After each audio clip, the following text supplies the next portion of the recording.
வணக்கம் மக்களே, welcome to the ஃபென்ட்ரி show. இன்னைக்கு நம்ம பார்க்க போகிறது ரசாக்கர் அப்படின்ற தெலுங்கு மூவியோட ரிவ்யூ. இந்த படம் பார்த்தீங்கன்னா இந்த வீக்கெண்ட் தியேட்டர்ஸில் அவைலபிளாக இருக்குது. அதுவும் தமிழ் டப்பிங்கோட அவைலபிளாக இருக்குது. இந்த படம் ஒரு ஹிஸ்டாரிக்கல் ஈவெண்ட்டை மையமாக வச்சு எடுத்திருப்பாங்க. அதாவது 1948 வருஷம் ஹைதராபாத் எப்படி நிசாம் கையிலிருந்து இந்தியாவோட கவர்மெண்ட்டோட இணைஞ்சுது அப்படின்ற அந்த ஹிஸ்ட்ரியை சொல்லக்கூடிய ஒரு படம் தான். பேருக்கு தான் ஹிஸ்ட்ரியை சொல்கிற படம். ஆனால் முழுக்க முழுக்க இந்துத்துவா ப்ராபகேண்டாவை ஓதி வச்சிருக்காங்க அப்படின்னே சொல்லலாம். அதுலேயும் குறிப்பாக முஸ்லீம்கள் மேலே ஒரு விதமான வன்மத்தை கக்கக்கூடிய ஒரு படமாக தான் இந்த படம் இருந்துச்சு. இந்த படத்தில் அப்படி என்ன சொல்லியிருக்காங்க அப்படின்னு பார்த்தீங்கன்னா 1947 வருஷம் இந்தியாவுக்கு சுதந்திரம் கிடைச்சிச்சு.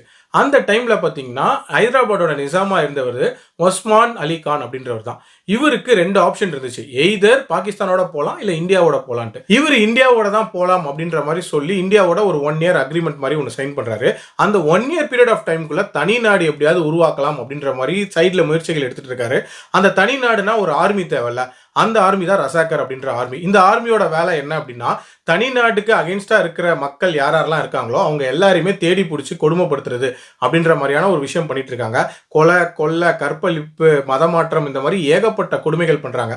இந்த கொடுமைகள்லாம் இந்த மக்களுக்கு எப்படி ஒரு விடிவு கிடைச்சது, அண்ட் சர்தார் வல்லபாய் பட்டேல் எப்படி ஹைதராபாத்தை நிசாம் கிட்ட இருந்து மீட்டு எடுத்தாரு அப்படின்ற அந்த ஹிஸ்டரியை சொல்லக்கூடிய ஒரு படம் தான் இந்த படம். ஒரு தனி மனுஷன் தன்னோட பேராசைக்காக பண்ண சில விஷயங்களை இவங்க எப்படி ப்ரொஜெக்ட் பண்ணியிருக்காங்க அப்படின்னு பார்த்தீங்கன்னா, இந்துக்கள் அந்த டைம்ல பயங்கர கொடுமைகளுக்கு உள்ளாக்கப்பட்டாங்க. அதுவும் இஸ்லாமியர்களால.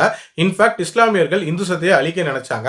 பட் இந்துக்கள்ல இருக்கக்கூடிய சில வாரியர்ஸ் இந்துசத்தையும் காப்பாத்திட்டு அப்படியே சைட்ல ஹைதராபாத்தையும் மீட்டு எடுத்துட்டாங்க அப்படின்ற மாதிரி சைட்ல அந்த ஹிஸ்டரியை சொல்லியிருப்பாங்க அப்படின்னே சொல்லலாம். இந்த மாதிரியான படங்களை எடுக்கிறதுக்கான இன்டென்ஷன் என்ன? உண்மையிலே ஒரு டார்க் ஹிஸ்டரியை சொல்லணும் அப்படின்றது மட்டும் தான் இன்டென்ஷனா? சத்தியமா கிடையாது. பிரசன்ட்ல இந்துக்களுக்கும் முஸ்லீம்களுக்கும் ஒரு விதமான ரிஃப்டை உண்டாக்கணும் அப்படின்ற இன்டென்ஷன்ல எடுக்கப்பட்ட படம் தான். ஏன்னா இந்த படத்துல அமைச்ச காட்சிகள் எல்லாமே அப்படிதான் இருக்கும்.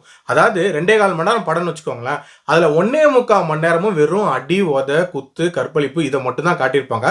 அதுவும் பச்சை குழந்தையில இருந்து வயசானவங்க வரைக்கும் கொலை பண்றது, கற்பழிக்கிறது, இந்த மாதிரியான காட்சிகள் நிறைஞ்ச ஒரு படமா தான் இருந்துச்சு. ஒரு கட்டத்துக்கு மேல நமக்கே தலைவலி வந்துடும். என்னடா இவ்வளோ வயலண்டா காட்டுறீங்க, நீங்க என்னதான்டா சொல்ல நினைக்கிறீங்க, உண்மையிலே இதெல்லாம் நடந்துச்சா அப்படின்ற மாதிரியான ஒரு கேள்விகள்லாம் இருக்கதான் செஞ்சுச்சு. உண்மையிலே இந்த சம்பவம்லாம் நடந்திருக்குனே வைங்களேன். இப்போ அது என்ன பண்ணணும்னு நினைக்கிறீங்க? முஸ்லீம்களுக்கு அகேன்ஸ்டா ஒரு ரெவல்யூஷனை உண்டாக்கணுமா பிரசன்ட்ல? India is a secular nation அப்படின்றது சின்ன வயசுலேருந்து எல்லாருக்கும் சொல்லி தந்த ஒரு விஷயம்.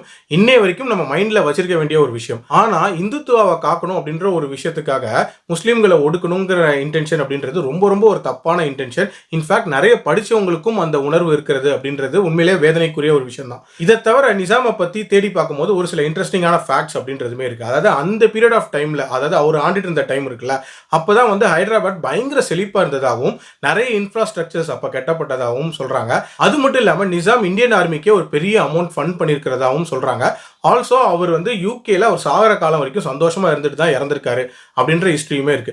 இப்படிப்பட்ட ஒரு கிரிமினலை எப்படி இவ்வளோ சந்தோஷமா இருக்க வச்சாங்க, அவங்க கிட்ட இருந்தே எதுக்கு ஃபண்டிங் வாங்கினாங்க அப்படின்ற மாதிரி நிறைய கேள்விகள் இருக்க தான் செய்யுது. இதெல்லாம் பார்க்கும்போது இவங்க சொன்ன ஹிஸ்டரியும் கம்பேர் பண்ணி பார்க்கும்போது அதில் எவ்வளோக்கு அளவு உண்மைத்தன்மை இருக்கு அப்படின்றது கண்டிப்பாக ஒரு கேள்விக்குறி தான். பட் படமாவுமே பார்த்தீங்க அப்படின்னா இந்த படத்தோட சினிமாட்டோகிராஃபி, மியூசிக் எல்லாமே ரொம்ப சுமாராக தான் இருந்துச்சு. அண்ட் ஆக்டர்ஸோட பெர்ஃபார்மன்ஸ் அப்படின்றதுமே ஒரு மாதிரி புரட்சிகரமாக பண்ணுறேன் அப்படின்ற பெயரில் செயற்கைத்தனமாக தான் பண்ணிட்டு இருந்தாங்க. ரொம்பவே சுமாரான ஒரு படம் தான், ஒரு கம்ப்ளீட் ப்ரோபகேண்டா மூவி. என்னோட ரேட்டிங் இந்த படத்துக்கு 2/5. அடல்ட் கண்டென்ட் இதில் இருக்கு. ஸோ அதுக்கேற்ற மாதிரி பிளான் பண்ணிக்கோங்க. மீண்டும் அடுத்த விமர்சனத்தில் சந்திக்கிறேன். நன்றி, வணக்கம்.